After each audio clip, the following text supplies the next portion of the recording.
What's going on, everybody? Welcome back to Z Sports and Entertainment. I'm Z, coming to you from the basement. Um, we gonna hop right into it. NFC East.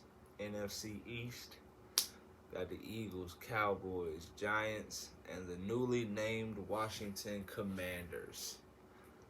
Um, who do we want to start with today? Let's start with the New York Football Giants. New York Giants. Daniel Jones. This seems to be the last chance that Daniel Jones is gonna get to be the starting quarterback of this organization. I say that new head coach coming in, Brian Daboll. He's already brought in Tyrod Taylor, who, if I'm not mistaken, was the quarterback before Josh Allen and that whole transition. And Daboll was the offensive coordinator in Buffalo when that was taking place. Um, a lot of talk, a lot of speculation that the Giants could be a possible landing place for Jimmy G if Daniel Jones doesn't have the season that is expected of him. Um, I don't necessarily not like it. That's something I could possibly definitely see happening, but I don't think I could see it happen if the Giants aren't in like playoff contention. Like, unless they make the trade early. I mean, if Daniel Jones comes out here and starts 1-3, 1-4, and they go ahead and pull the trigger and possibly try to turn it around early, I could understand it from that standpoint. But who knows? Saquon is bound to have a bounce back season.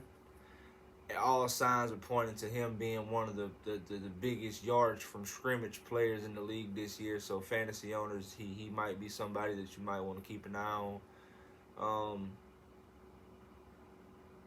I mean, it's not crazy to say that he'll have 1,200 plus rushing yards and 6-7 receivings, and with the potential of possibly 15 to 20 touchdowns. I mean, Saquon is, in my opinion, is definitely going to be the focal point of the offense. Even with all the weapons they have at receiver, you got Evan Ingram, Sterling Shepard, you got Tooney, you got Galloway.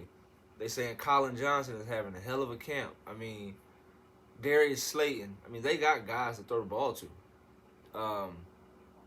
But it's still hard to believe that, unfortunately, with Daniel Jones at quarterback, that Saquon's going to be the focal point. You want to try to stop him, maybe load the box, I don't really know. And honestly, make Daniel Jones throw the football. If I'm a DC going into a game, or a head coach going into a game against the Giants, that's the focal point of my game plan.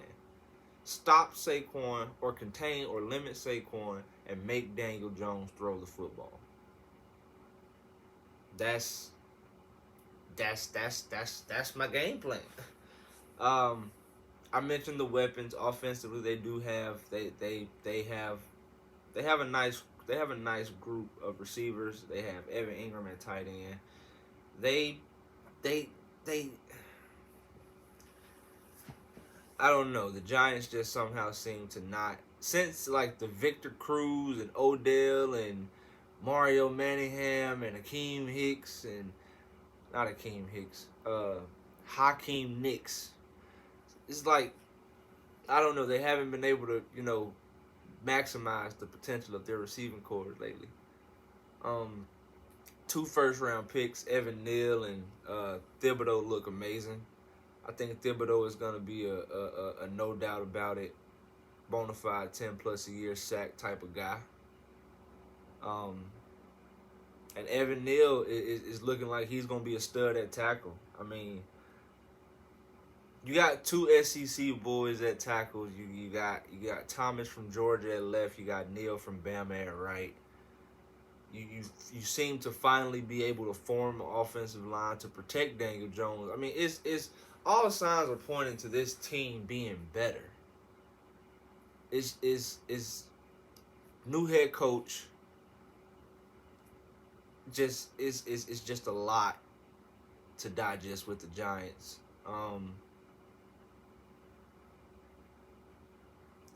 Overall, did the team get better? I truly believe they did get better. They had a great draft. Uh, they had a decent free agency. They lost some guys. They did lose some guys. They lost Jabril Peppers. They lost Lorenzo Carter. But though they were able to, fill those voids. They're going to be expecting more from Xavier McKinney on the back end and the secondary. I believe they lost James Bradbury. James Bradbury is no longer a New York Giant. The Giants got work to do. But they have the talent. They have the players. It's just, can they put it together, and will it work?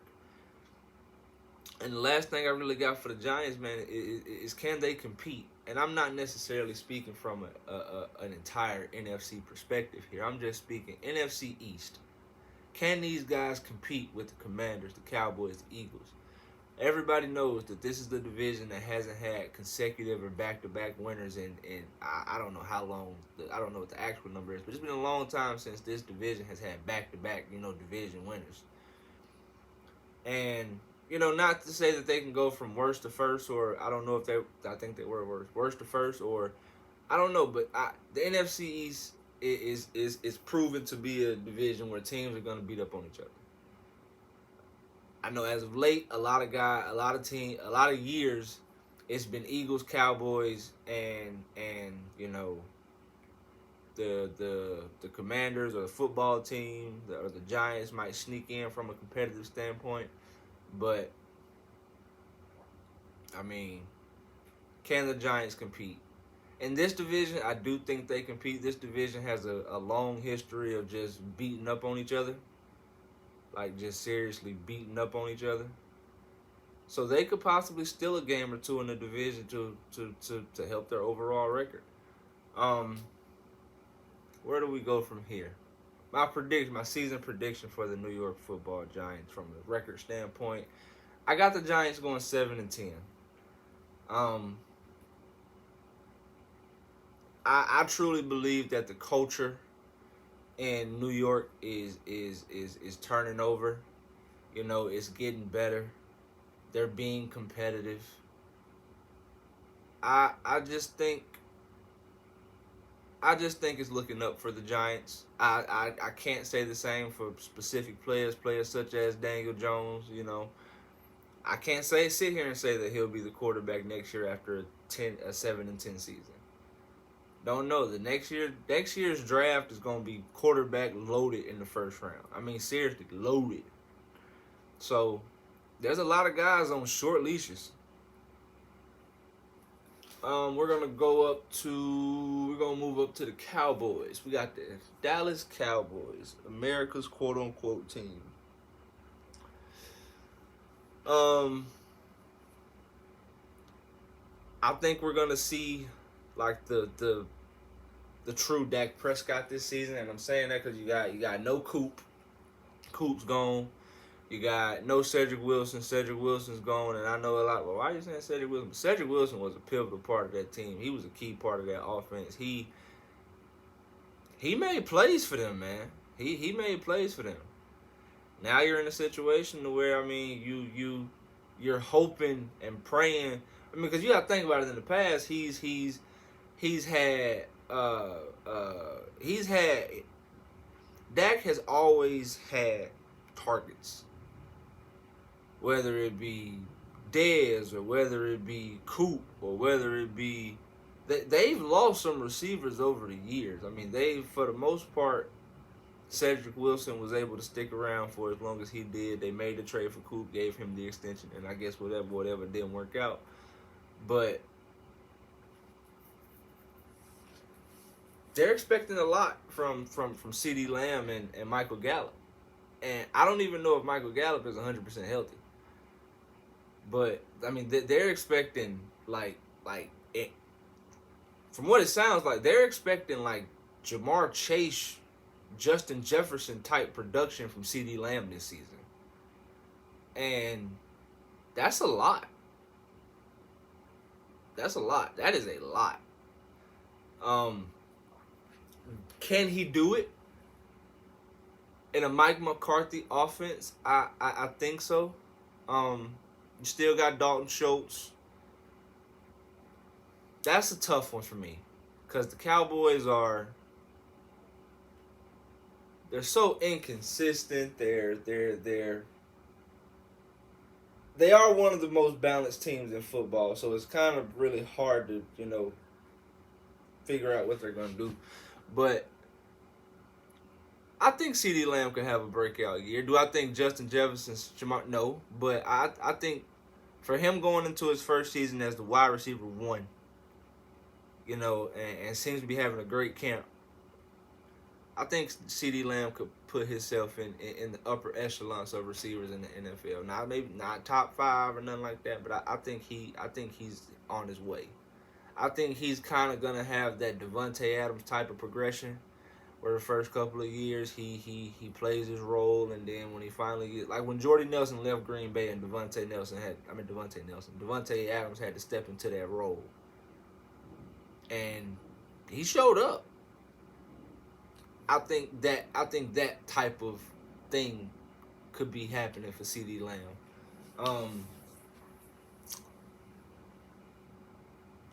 Cowboys might have one of the best running back duos in the NFL. Even with people saying Ezekiel Elliott on the decline, but with him on the decline and Tony Pollard on the incline, it's kind of evening itself out. I still think Zeke is a 20 carry touches a game back. But Tony Pollard is making the case that he deserves to be on the field. Maybe not as much as Zeke, but or whatever. But Mike McCarthy is gonna have to find ways to get the ball in both of those guys' hands. You're gonna have to find ways to play them together. You're gonna have to confuse some defenses. I mean, Tony Pollard's a baller. I mean, when he gets the ball in his hands, he makes plays happen from out of the backfield, catching the ball, and special teams. Tony Pollard is a baller. So you got to figure out how to get him the ball. You got to find out how to make that mesh. You got to find out how to you got weapons, and you got to be able to make them work. You got to be able to use them.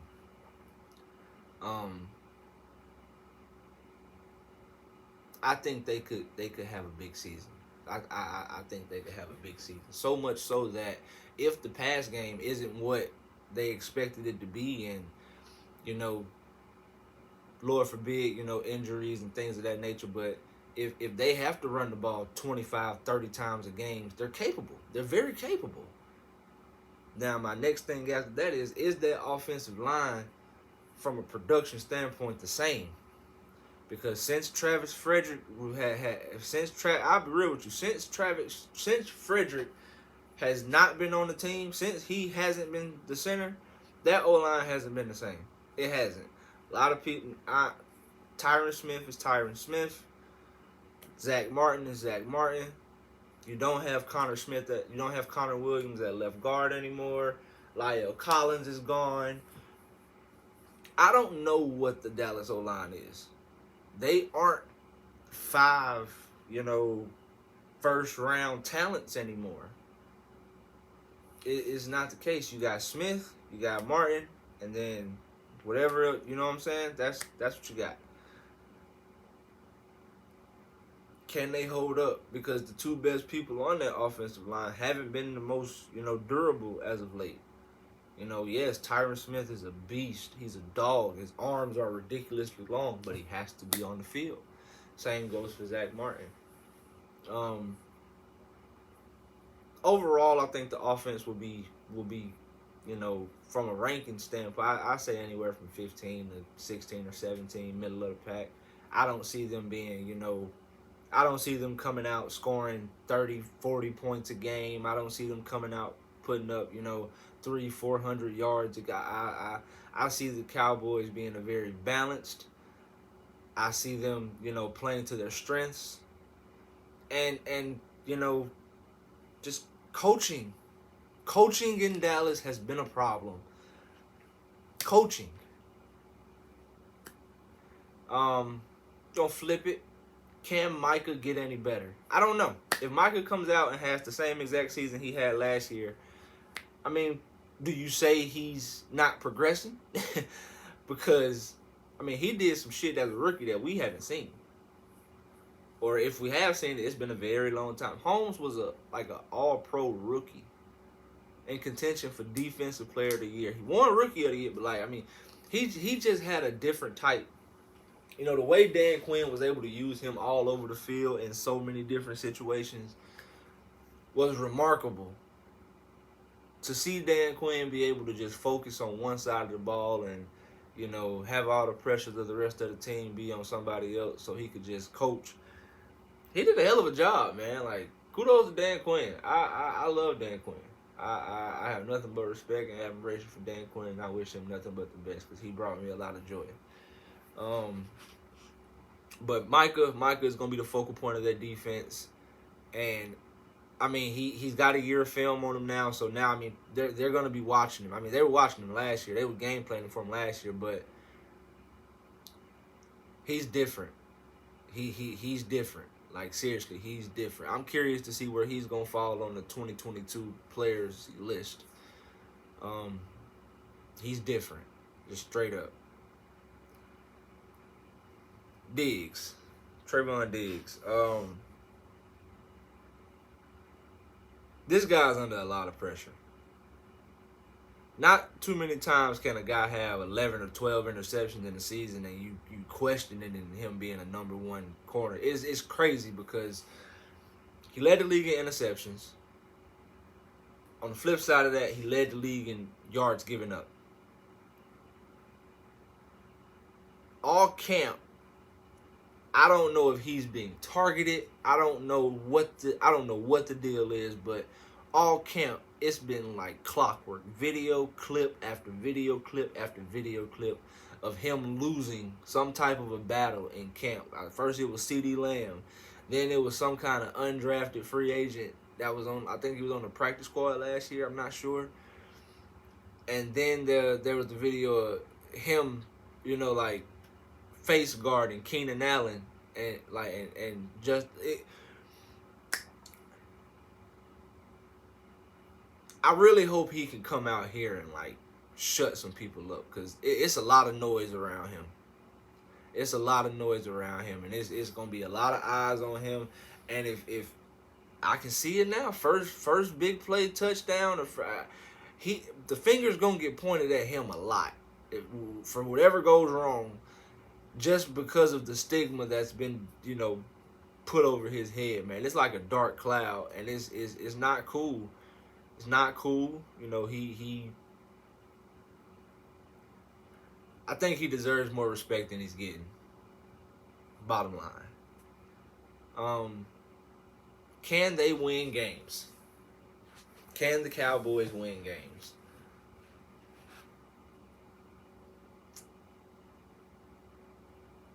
If I'm being honest with you, I kind of think it's going to be somewhat of the same old Cowboys. I mean, if I'm being honest with you, with the division being, in my opinion, more competitive and the NFC being more competitive and the Cowboys being one of those primetime teams that you want to play on, you know what I'm saying? You want to see on TV and stuff like that. The Cowboys get a lot of teams' best game just sometimes based on them being the Cowboys. They don't even have to be that good sometimes. But just because you're playing the Cowboys, America's quote-unquote favorite, you know what I'm saying? They going to get teams all. Can they win games? Yeah, they can win games. But like I said, I kind of just see some of the same old Cowboys. I do want to give a shout out because they have a player on their team who I think he was the USFL MVP. I can't think of his name right now. I think his last name is Turpin. Preseason game against the Chargers. You guys are watching the clips as I'm talking, so you should see it as it comes up. But I think he had two special teams, like two return touchdowns.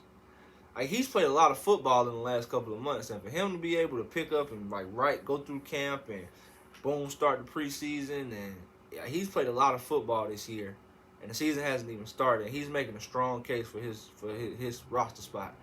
So kudos to him, man. Keep grinding, keep balling. That's a good look for the USFL. That's a good look. That's a good look for you guys, and I just had to get that out there because I was happy about that. Prediction: Cowboys. I got the Cowboys going 9-8. Got the Cowboys going 9-8, competing for a wild card spot, and They may not get it, depend on some head-to-heads. They may get it, depend on some head-to-heads. When I do my NFC breakdown and, compare everything and watch everything and just look at, like, game by game next to each other, I'll be able to put together a NFC bracket that we could possibly, talk about. Let's talk about the Washington Commanders, newly named Washington Commanders. A lot going on with this team, man. The owner, this team is just like, if I'm being honest, this is probably the most disrespected team in football. Like, straight up, like, owners keeping money from the rest of the owners. There's stuff going on with the president for attacking reporters, and then Trey Wingo. It's a lot. This team is so disrespected, and to be honest, so undervalued as an NFL organization. The only way they could, like, seriously, like, get rid of all the noise and just fix all their problems is win. Are they going to do that? That's the issue, or that's the thing. I mean, we going to get into it. Carson Wentz. Carson Wentz is the quarterback of the Washington Commanders. He was traded from the Colts. After, in Colts standard, him having a disappointing season. But I think Carson Wentz has found a home in Washington. I do. I think, and just hear me out on this, I think that he is going to be used very similarly to how Cam Newton was used when Ron Rivera was the coach of the Panthers. He's big, he's strong, he's not afraid to put his head down. I think teams have been afraid of that in the past, and I think the Commanders are going to embrace it and value it and let Carson play Carson football. Carson plays chaotic football. He plays wreaking havoc, nail-biting, edge-of-your-seat football. That's how he plays football. That's probably the only way he knows how to play football. And it's going to be tough. It's gonna be tough for them to win games just because, I mean, they have a good roster. They don't have a great roster. He has things around him that he could work with. I don't know. It kind of just feels like a lot of the off the field things have kind of taken away from just who they are and what they do. Sam Howell has had a hell of a preseason so far. A lot of people are saying that he should start day one. Sam Howell has a long way to go before he's a starting quarterback in the NFL, in my opinion. They still got Heineke, and unless you just flat out cut Heineke for cap space or whatever, Howell's probably going to be the third string quarterback going into camp. Come to terms with it. Carson Wentz is the starter of the Commanders. And I think he has some viable weapons. You got Gibson coming out of the backfield. He had in my opinion, a underrated season last year, but like he was good. You got Terry McLaurin, who you just paid, so I mean you got you at wide receiver 1. So hopefully he can continue to evolve and be that top guy. Hopefully him and Carson have developed some kind of chemistry. You got Logan Thomas, who seems to be turning into somewhat of a beast at tight end. If he can stay healthy and stay on the field and get you 15 to 17 games this season, I don't see why Logan Thomas can't be one of the best tight ends in football, especially just from a numbers perspective, because Carson loves tight ends. Him and Zach Ertz had a hell of a connection in Philly. He loves tight ends. And Curtis Samuel as well. Hopefully Curtis Samuel can get back to being, Curtis Samuel, who he was with the Panthers, making plays, not being hurt all the time. I mean, that's one of the Washington has been hurt a lot. Like, they have so many players that are hurt and are coming off injury, and they got to be able to, your best, what is it? Somebody, your best something is availability, something like that. Real talk. Offense, I think the offense is gonna be average. Real talk. I think they're gonna be able to put up, in my opinion, 17 to 24, 27 points a game. To me, anything over 30 is an above average performance from this offense. On the flip side of that, I do think they have one of the best D lines and possible front sevens in the NFL. You know, that's one thing I can say about the NFC East. The NFC East has a lot of good fronts. You know, you got Leonard Williams with the Giants. You know, Dexter Lawrence is down there as well. You just drafted Thibodeau, Cowboys. You know, I said Dexter Lawrence. Dexter Lawrence, yeah. Cowboys, DeMarcus Lawrence with the Cowboys. You know, I mean, word on the street is they're pursuing Ndamukong Suh, and if they are, then that's good for them. You know, they got Micah, they got, you know, Leighton Vander Esch. They got good front sevens. You know, we'll get to the Eagles, but just talking about the Commanders, I mean, you got Chase Young, all-world talent. You got Sweat coming off the other side. You got Jared Allen, Ron Payne, Matt Ioannidis, Cole Holcomb, who I think is extremely underrated as a linebacker in this league. Cole Holcomb is a baller. He is a headhunter. But they got one of the best front sevens in football. And if they could, like, those guys can make plays. They can stay healthy and stay on the field. I think this defense could be, like, good. And I mean good, real good. I think they're going to struggle a little bit on the back end. But I think their front seven is going to be so good that it's going to take a lot of pressure off the back four. It's going to take a lot of pressure off of those guys and just allow them to kind of play free and not really have to guess. If they can get coverages right and, you know, not fuck up too much on the back end, I really think that the defense is going to be able to keep them in a lot of games. I just mentioned it. They got one of the best young pass rushers. Like, straight up. Montez Sweat. I got it. Stevenson High School alum, by the way. That's a shout out. And Chase Young. That's like Freeney Mathis. That's good. Like, you get, like, no bullshit, like, real talk. You got two guys who could potentially have 100+ sacks for their careers, and you put that with Jonathan Allen and Payne. Like, they got a lot. They got a lot. I like what the Commanders have on defense. I like them as a team, but I just, again, they got to stay healthy. They got to quiet some of this off the field noise. And they have to put together a game. They have to put together winning football. Like, you got to win these games, man. Last but not least, can they compete? Kind of the same question with the Giants. Can they compete? And my season prediction for them is unfortunately going to be 6-11. And I say that because it's just a lot of things going against them.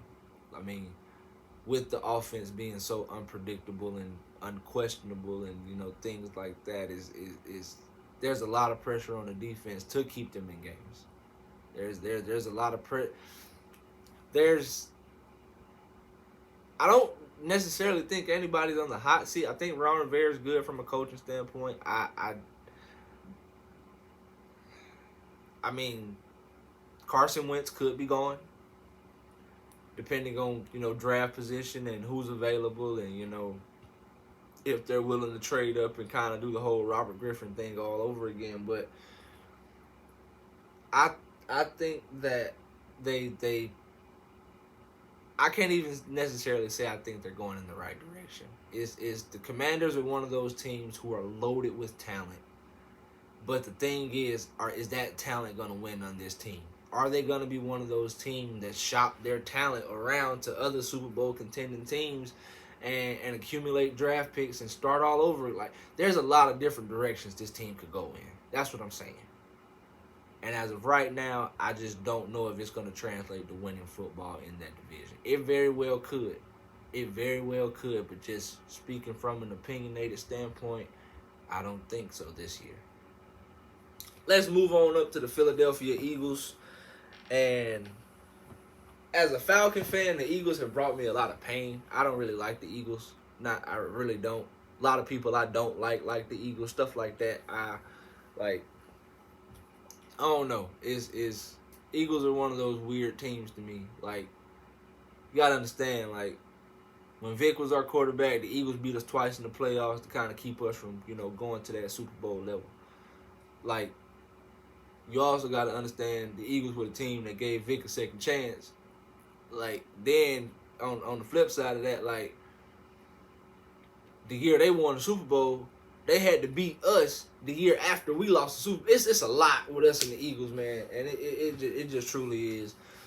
It's a love-hate relationship. Let's talk about it, man. Eagles. Jalen Hurts. Jalen Hurts is kind of in that same category as Daniel Jones, Tua Tagovailoa, like Carson Wentz. Jalen Hurts this is his last chance at being the starting quarterback of the Philadelphia Eagles to prove to them that he's going to be their long-term solution. I'm not joking about this upcoming quarterback draft. This upcoming draft and these quarterbacks are real. These guys are coming in to take people's spots. So, I know you don't want to think about shit like that during the season, but it's hard not to in this type of league with the type of, this is a starting quarterback in the NFL. He fucks around and has the best season of his life. Get that quarterback payday, changing everything. Everything. Changes absolutely everything. But I think what I give a lot of credit to the Eagles for is that they like when he first touched the NFL field coming in for Carson Wentz, I think when he first touched the NFL field, replacing Carson Wentz, whatever happened. Last year, his first opportunity to be a full-time starter for the season, that was that you got a chance to see his consistencies, his inconsistencies, the things he did well, the things he didn't do well. First year head coach Nick Sirianni, so you kind of got, they kind of speaking the same lingo now. Now going into this season, you put weapons around this kid. I mean, they have one of the most versatile and athletic offensive lines in the NFL. They have seriously running, like Miles Sanders and Keith Gainwell are not to be slept on. For that particular offense and what they do, they're going to be great for that system. Then you go out and you get A.J. Brown to pair with Devontae Smith. You still got Jalen Reagor. You still got Quez Watkins. You got Dallas Goedert. Jalen Hurts has everything he needs to be a successful quarterback in this league. You got your big play receiver. You got your possession receiver. You got multiple slots. You got speed guys. You got hands coming out the backfield, agility coming out the backfield. You got an RPO-based offense. Like, you got everything you need to succeed, bro.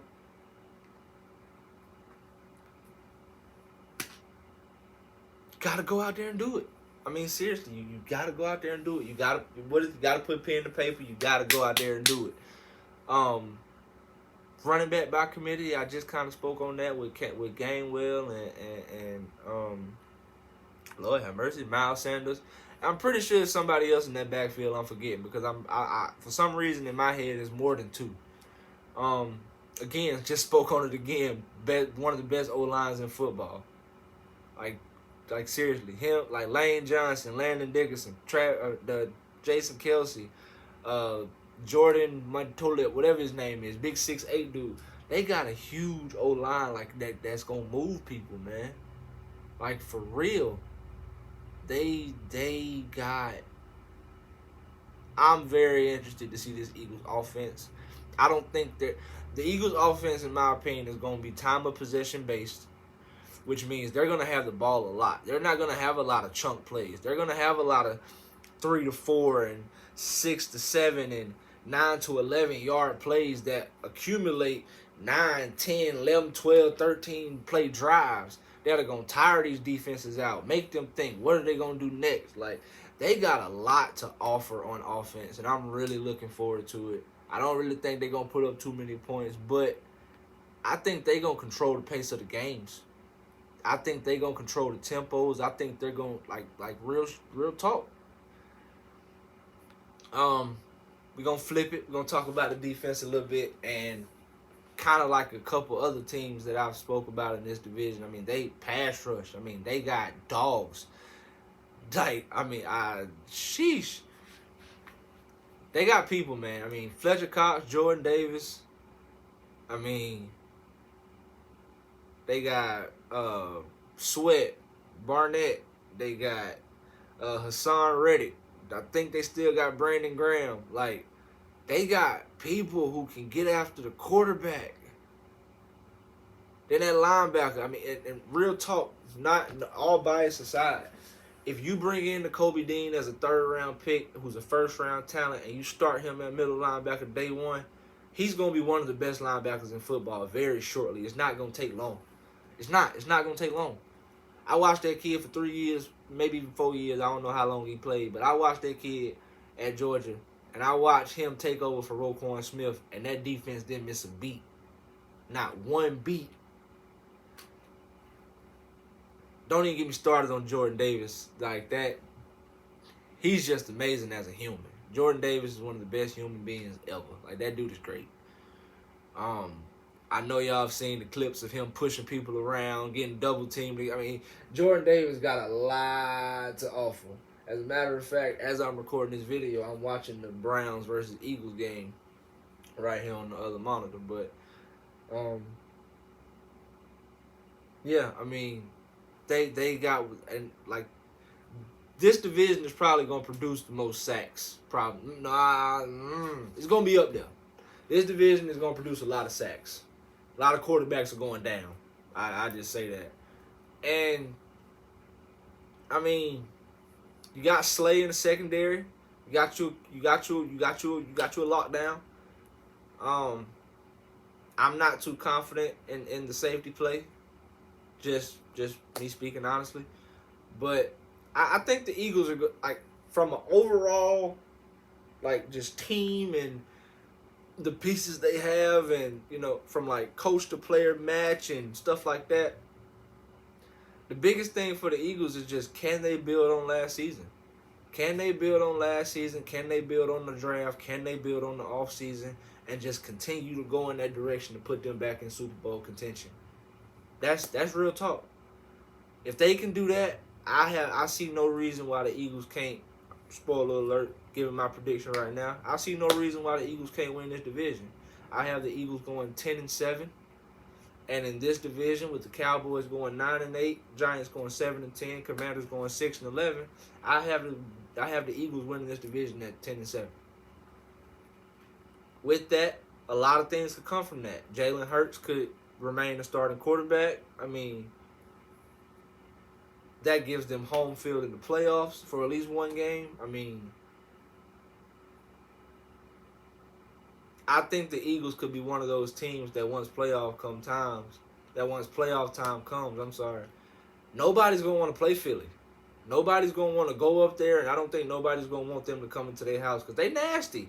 They nasty. They dog-based. They dog-bound. I mean, they got players that people just don't like. They got players that people just don't want to, and they got players that got stuff to prove, man. Like, A.J. Brown seems to be on a mission. The only thing about that is it's going to take for Jalen Hurts to get him the ball. Can Jalen Hurts utilize having 2,000-yard potential receivers and Dallas Goedert? You know what I'm saying? Like, it's a lot to work with, a lot of footballs to go around. So I think it's going to get figured out. I think it's going to get figured out. I don't think it's going to be nothing too hard. But, I don't know. This division is competitive as hell year in, year out. And I just don't see it changing. I don't. I think, like they going to beat up on each other. Probably more so than any other division. Maybe other than the NFC West. But they going to beat up on each other a lot. They going to beat the shit out of each other. You can guarantee that. That's all I got for you guys. NFC East in the book. I haven't decided if I want to do an NFC video to just go over everything we discussed as far as all the NFC divisions, or if I just want to go right into the AFC. So we'll figure that out, and then we gonna get back to posting. Good chance another video will be releasing today. I don't know what it'll be necessarily. I don't know if I want to give you guys a story time or if I want to release some more content, but we're gonna figure it out. All right. I appreciate you guys for watching. Love you guys as always, man. I am Z. If you haven't already, subscribe, like, comment, share, all of that. I am Z. Z out.